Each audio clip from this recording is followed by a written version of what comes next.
Whack. Whack. Drums are very big. I don't have a very big room for a green screen studio.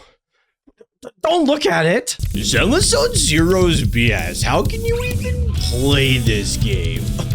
Oh my gosh, it's so free to play unfriendly. The character grind takes literally forever. This is unplayable. I've seen posted a lot of places that Zenless Zone Zero is the most unfriendly gacha game right now with its steep resource costs and substat needs when moving into the endgame. But is this really true?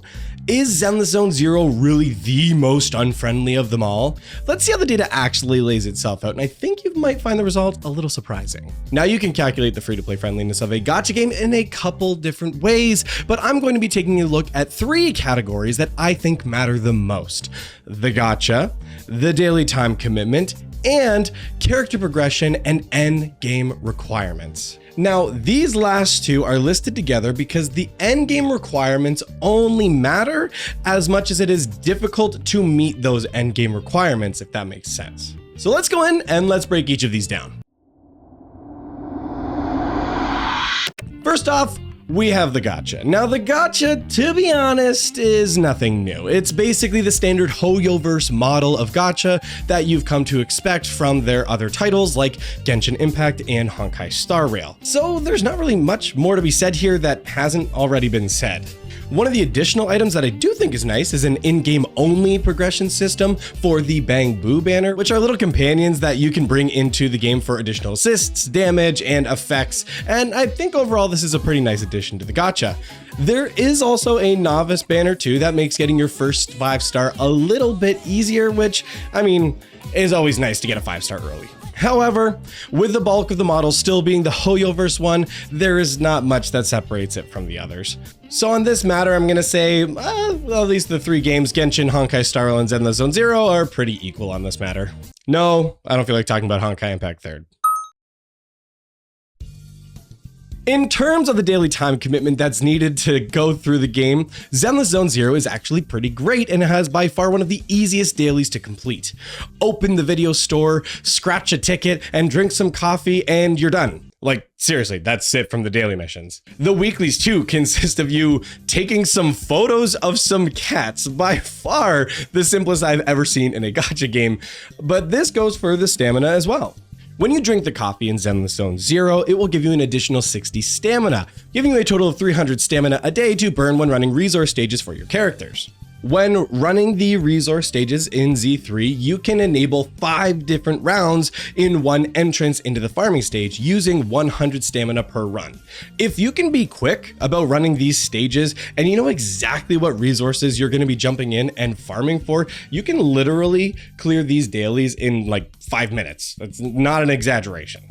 The game does have a ton of content to offer on launch, so whether you want to sit on the toilet for a quick 5 minutes to get your dailies out of the way or sit down for a nice extended play session, the option's yours. Comparing it to Honkai Star Rail and Genshin, I think Zenless Zone Zero wins out in this regard, but it's pretty close.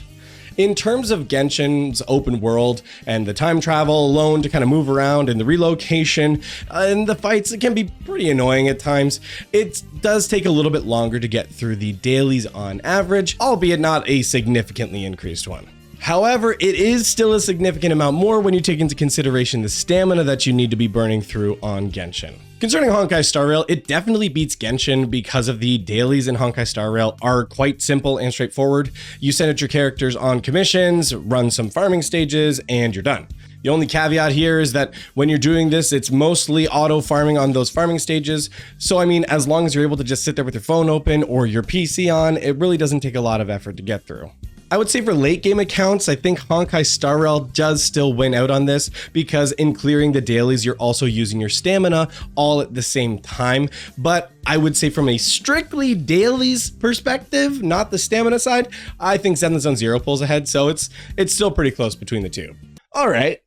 So far we've kind of established that the games are about equal on the gacha, and then Honkai Star Rail and Zenless Zone Zero are about equal in terms of dailies and the stamina, overall daily time commitment, with maybe HSR having a slight advantage in that area. But that brings us to the characters and progression. Of course, in every gacha, a core component is going to be character leveling and building. Anyone familiar with the genre knows that. And within that building, I'd say there's about 4 primary categories to consider in terms of the resources and leveling going into a character. 1, the character leveling and ascension. 2, skill leveling and core ascension. 3, the artifacts. And 4, the weapons for the character. So let's see how all of these 3 stack up against each other.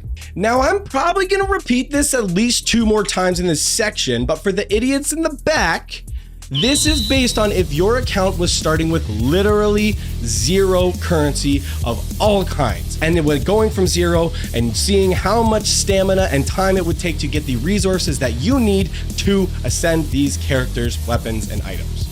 Something else to consider here too is there's obviously going to be a factor of RNG on some of these farming stages, which is going to bring a little bit of variance into the numbers as well. But again, we got to establish some kind of baseline here.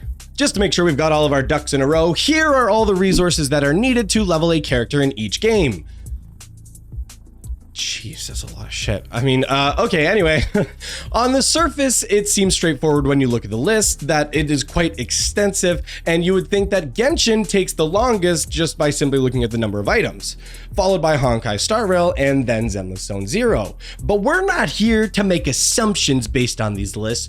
We're here to look at the raw numbers and the facts, baby. So how much time does it actually get all of this? Well, I started going through the process of calculating how much stamina it takes to get each of these items in game and realized that was dumb and I hated it and I didn't want to do it. So I Googled it. I Googled it to see if some Redditor actually did the calculations for me, and hey, look at that, they did. I'll try and leave references to the different spreadsheets that I used for getting this information in the description down below for any of you who are really interested in the numbers. But I did have to kind of go through a few different posts to consolidate the 3 different games. Okay, so let's go ahead and see. The total daily energy value to max a 5-star character in Genshin Impact is holy shit. 38.01. That feels like a long time. That's 38 days. I'm playing 6 gachas right now. What am I doing with my life? Well, I mean, Star Rail can't be that bad, is it? Okay. Better by comparison. 27.08 days is still near a month, but okay. And then let's see. Zenless then comes in above HSR just slightly at 28.46 days. So it's slightly worse than Honkai Star Rail, but it's still neither nearly as bad as Genshin. Holy moly. Oh man, I played that game for like 3 years. I'm really evaluating the amount of time I put into that. Now that's already looking pretty bleak for Genshin, but Honkai Star Rail and Zenless Zone Zero are quite close. I'm sure with some slight variation of the drop rate of farming for the materials for the characters, they probably come out to about equal. But we're not done yet, because we still have 2 more categories to cover. With weapon leveling, this bumps Genshin up an additional 10 days. Oh, for a 5-star weapon for free-to-play players. Honkai Star Rail, 5 days, and Zenless Zone Zero comes in with an additional 4.89 days. Okay, so similar to the character ascensions, Honkai Star Rail and Zenless Zone Zero are pretty close, but Genshin is really starting to fall behind. I'm terrified to look at the totals when we get there. This brings us to our last section, and in the final section we have the artifacts, or in the case of Zenless Zone Zero, disk drives. Now for this one, we're only going to be calculating the cost of leveling a single artifact to the maximum and not estimate on the rolling for a perfect stat, because that's dumb and I don't want to read through more statistics. I hated stats. The total to level an artifact to level 20 in Genshin is 2.38 days per artifact. So times 5, that's 11.9 days. Oh my gosh, that's just for one character. Honkai Star Rail, on the other hand, takes 1.67 days. So 6 times per artifact, that is a total of 10.02 days. Interesting that Honkai Star Rail has 1 additional artifact, but it's actually almost a day and a half less than Genshin. Zenless Zone Zero actually comes in with a life-saving 0.44 days per artifact, or a total of 2.64 days for all 6. Wow, that is leagues better than the other 2 in terms of a full set of artifacts. Now we've got the numbers, it's time to give myself an existential crisis with the totals. So this puts our grand total for the games at 59.91 days to fully max in Genshin. Oh my gosh. 42.10 days in Honkai Star Rail and 35.99 days in Zenless Zone Zero. Holy moly. This is like slightly more terrifying when you start to consider that you have to do this 6 times total in Zenless Zone Zero and 8 times in Honkai Star Rail and 8 times in Genshin Impact. So you can have 2 different teams for the endgame combat. I cannot even imagine what those totals are. I don't even want to know. Don't even show me. I might cry.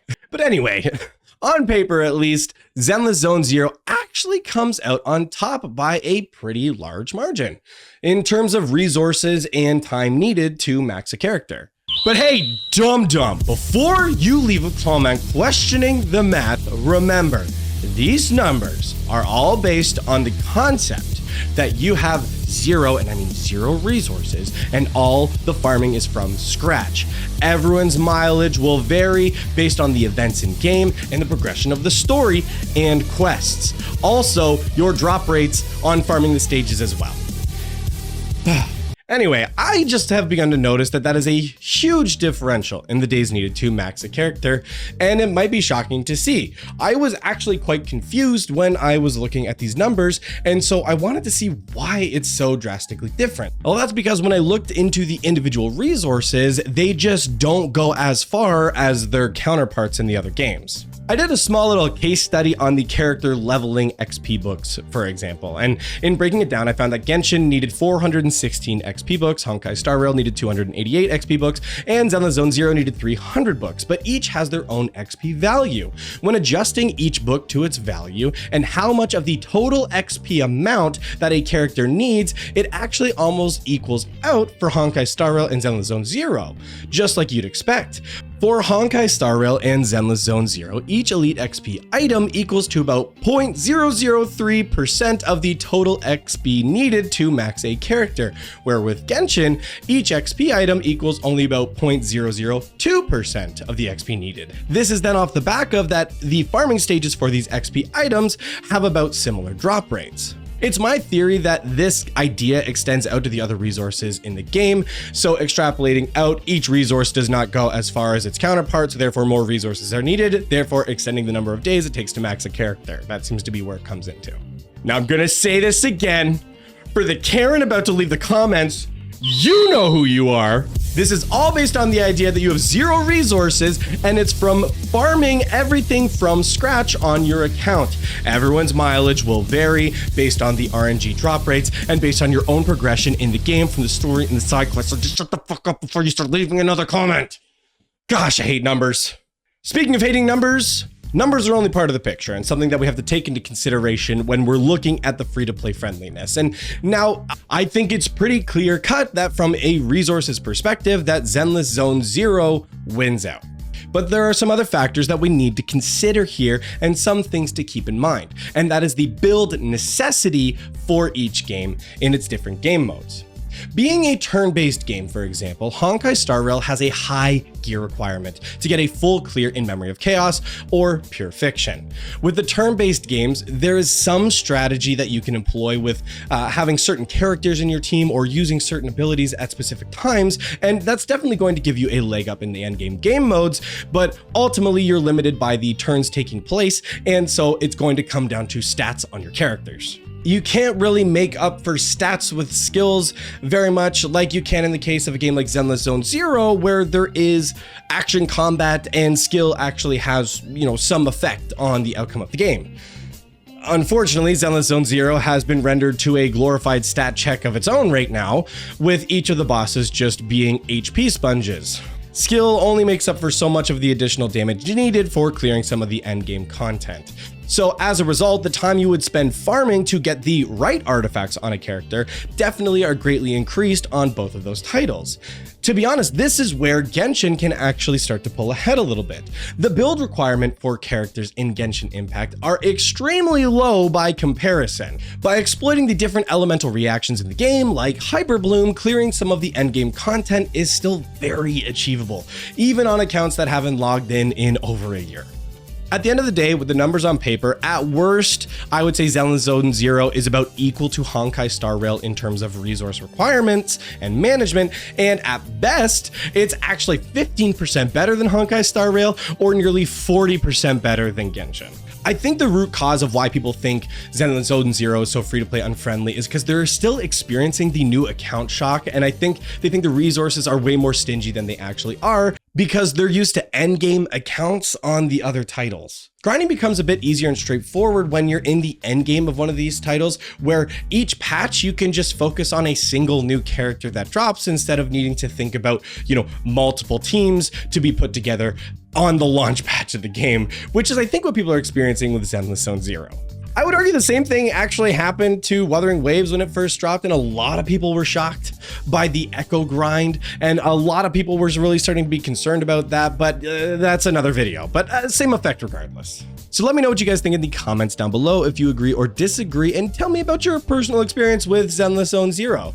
Also, just to be clear, if you leave an essay trying to correct my numbers, I don't care, and I won't read it, so save your breath.